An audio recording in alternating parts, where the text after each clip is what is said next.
அஸ்ஸலாமு அலைக்கும் என் இனிய நண்பர்களே, எப்படி இருக்கீங்க? நாங்கள் சூப்பராக இருக்கோம். நீங்களும் நல்லா இருக்கணும். Welcome to my vlogs Tamil channel. இந்த வீடியோ ஒரு evening to night routine vlog மாதிரி தான் ஷூட் பண்ணியிருக்கேன். கண்டிப்பாக உங்களுக்கு இன்ட்ரெஸ்டிங்காகவும் அதே நேரத்தில் யூஸ்ஃபுல்லாகவும் இருக்கும். ஸ்கிப் பண்ணாமல் பாருங்கள். வீடியோக்குள்ளே போகலாமா? வழக்கமாக பார்த்திங்கன்னா நான் ஏர்லி மார்னிங்கே பிரேக்ஃபாஸ்ட் லன்ச் ரெண்டுமே முடிச்சிடுவேன். பிரேக்ஃபாஸ்ட் முடிச்சுட்டு விழுற பாத்திரமும் சரி, லஞ்சு முடிச்சுட்டு விழுற பாத்திரமும் சரி அப்போவே வாஷ் பண்ணி வச்சுடுவேன். பட் அந்தந்த இடத்துல கவுத்து வைக்க மாட்டேன். கவுண்டர் டாப் மேலேயே வச்சுடுவேன், தண்ணி வடியட்டும் அப்படின்ட்டு. ஏன்னா நான் இயர்லி மார்னிங்கே குக் பண்ணிடுறதால இதோட நான் நைட்டுக்கு தான் போயிட்டு சமைப்பேன்.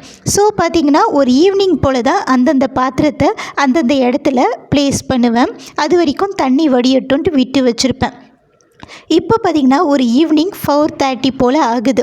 நான் பார்த்திங்கன்னா கிச்சனுக்குள்ளே அந்தந்த பாத்திரத்தை அந்தந்த இடத்துல வச்சுட்டு இப்போ பார்த்திங்கன்னா நம்மளுக்கு கிச்சனே க்ளீன் ஆன மாதிரி இருக்கும். ஈவினிங் ஏதாச்சும் பண்ணுறதா இருக்கட்டும், நைட்டு டின்னர் பண்ணுறதா இருக்கட்டும், நம்மளுக்கு கிச்சன் ஃப்ரீயாக இருக்கும். ஏற்கனவே பார்த்திங்கன்னா கிச்சன் கவுண்டர் டாப்பும் சரி, கேஸும் சரி நல்லா க்ளீனாக தான் இருக்கும். ஸோ அந்த பாத்திரம் மட்டும் கவுத்து வச்சா போதும். அடுத்து பார்த்திங்கன்னா வீடு வாசல்லாம் பெருக்கிற வேலை தான். அதை முடிச்சுட்டு அப்படியே நம்மளும் கொஞ்சம் ஃப்ரெஷ்ஷப் ஆகிட்டு தலையெல்லாம் வாரிட்டு அப்புறம் பார்த்திங்கன்னா கிச்சனுக்குள்ளே ஏதாச்சும் ஈவினிங் டைமில் பசிக்கும்ல, ஸோ ஸ்நாக்ஸ் பண்ணலான்ட்டு வந்தாச்சு. பொதுவாகவே பார்த்திங்கன்னா நான் ஸ்நாக்ஸு அப்படின்னா ஏதாச்சும் ஃப்ரூட்ஸ் கட் பண்ணி சாப்பிடுவேன். அப்படி இல்லைன்னா காலையிலே ஏதாச்சும் ஊற வச்சு பயறு அதை ஈவினிங் டைமில் வேக வச்சு சாப்பிடுவேன். பட் இப்போ இருக்க கிளைமேட்டுக்கு பார்த்திங்கன்னா சூடாக ஏதாச்சும் டீ மாதிரி குடிக்கணும்னு தாங்க தோணுது. பட் எனக்கு டீ காஃபி குடிக்கிற பழக்கம் கிடையாது.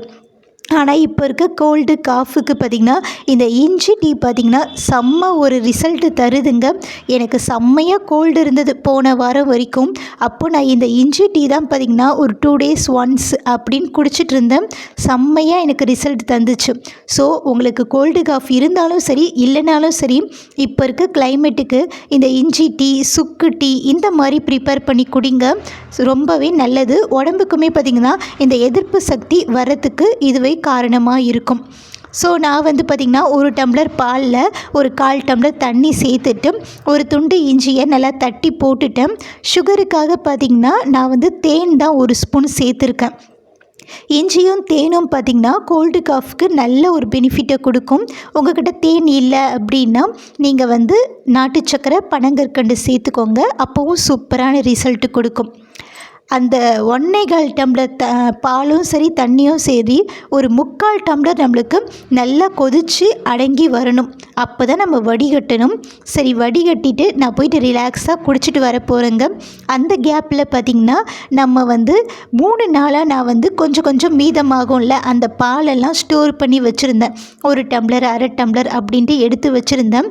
இன்றைக்கி அதையெல்லாம் சேர்த்து காய்ச்சி நம்ம பன்னீர் மாதிரி தான் ரெடி பண்ண போகிறோம். நான் பார்த்திங்கன்னா நைட்டு டின்னருக்கு இந்த பன்னீர் வச்சு தான் ஒரு டிஷ் பண்ண போகிறேன். ஸோ நான் ஒரு 5:30 போல் இதை ரெடி பண்ணி வச்சுருக்கேங்க. நல்ல பால் பொங்கி வரும்போது ஒரு 1/2 லெமனை கொஞ்சம் கொஞ்சமாக புழிஞ்சு விட்டாலே போதும், பால் திரிஞ்சு போயிடும். அதை நம்ம வடிகட்டி நல்லா ப்ரெஸ் பண்ணிக்கணுங்க, கொஞ்சம் கூட தண்ணி இல்லாத மாதிரி. அதுக்கப்புறம் பார்த்திங்கன்னா நான் கொஞ்சம் வெயிட் வச்சுட்டேன். அப்போ நமக்கு பார்த்திங்கன்னா அந்த தண்ணியெல்லாம் சுத்தமாக வடிகட்டிட்டு சீக்கிரமாக ரெடி ஆகிடும். நம்ம ஓவர் நைட் கூட வடிய விடலாம். பட் எனக்கு நைட்டுக்கே வேணும் அப்படின்றதுக்காக நான் நல்லா புழிஞ்சங்க. சூடாக இருந்தது, இருந்தாலும் பார்த்திங்கன்னா நம்மளுக்கு நைட்டு டிஷ்ஷுக்கு வேணும் அப்படின்ட்டு அதை புழிஞ்சு விட்டாச்சு.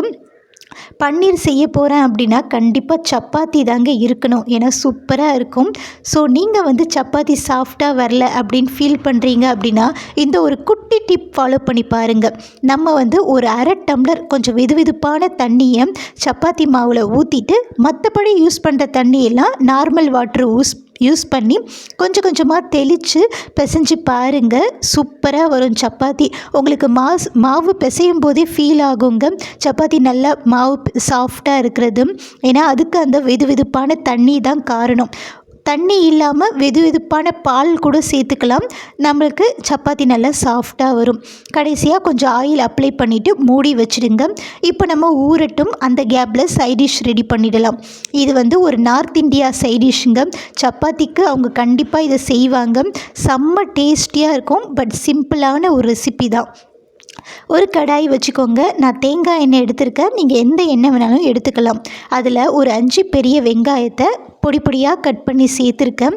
அது வதங்கி வந்த பின்னாடி இஞ்சி பூண்டு பேஸ்ட்டு சேர்த்துக்கோங்க. நான் இன்றைக்கி தட்டி தான் சேர்த்துருக்கேன். அதுவும் நல்லா வதங்கின பின்னாடி ஒரு 3 பழமான தக்காளியை பொடியாக கட் பண்ணி வச்சுருந்தேன். அதையும் போட்டு உப்பையும் போட்டு நல்லா கலந்து விடுங்க. சீக்கிரமாக அது வதங்கி வந்துடும். நல்லா தொக்கு பதத்துக்கு வரணும், மசிஞ்சு வரணும் அந்த தக்காளியெல்லாம். இப்போ நம்ம மசாலா பவுடர் சேர்த்துக்கலாம். கரம் மசாலா தூள், ஜீரகத்தூள், மிளகுத்தூள், தனியாத்தூள், மிளகாய்த்தூள் இதையெல்லாம் சேர்த்து, மஞ்சள் தூள் இதையெல்லாம் சேர்த்து நல்லா கலந்து விடுங்க. மிளகாய் தூளை விட மிளகுத்தூள் காரம் தான் கொஞ்சம் தூக்கலாக இருக்கிற மாதிரி பார்த்துக்கணும். தண்ணி எல்லாம் எதுவுமே சேர்க்க தேவையில்லைங்க. அந்த மசாலா நல்லா எண்ணெய் பிரிஞ்சு வர வரைக்கும் சிம்லேயே வச்சு நல்லா வதக்கி விடுங்க ஒரு 5 மினிட்ஸ்.